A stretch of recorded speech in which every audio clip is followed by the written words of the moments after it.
svarbiausi dalykai gyvenime? Sveikata, pinigai ir šeima. Ar tie 3 dalykai duoda visišką pilnatvę žmogui? Žinoma, kad taip. Be sveikatos nebus gyvenimo, be pinigų irgi nieko iš kambario neišeisi. Koks tavo šilčiausias vaikystės prisiminimas? Šilčiausi prisiminimai vaikystės, tai galbūt tas laikotarpis, kai dar mokiausi 8-metėj mokykloje. Toks būdavo nerūpestingas laikotarpis. Tiesiog įsirėžė į mano tokį vaikystės prisiminimų dienoraštį. Nes daugiausia pokštų krėtit? Žinoma.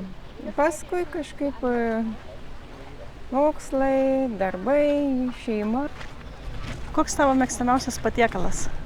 Bulviniai blynai, nes irgi iš vaikystės dar irgi tokie prisiminimai, kaip teta kepdavo tokius nuostabius minkštus bulvinius blynus ir aš iki šiol prisimenu ir man jie kažkaip tokią teikia nostalgiją. O jeigu tu galėtum keliais sakiniais duoti nurodymą jaunesniosiom kartom, koks tai būtų dalykas? Kad gyventų pagal savo sąžinę, būtų toks palinkėjimas ateities kartoms. Nes sąžinės balsas yra pats svarbiausias gyvenime. Ir jeigu tu jautiesi blogai, tavo sąžinė ir kužda, kad kažką negerai padarei. Jeigu būtų viena žinutė, kurią galėtum perduoti pasauliui, kas tai būtų? Kokia žinutė? Nereikia karo.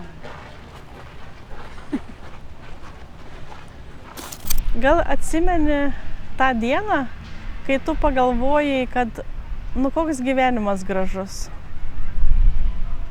Neprisimenu.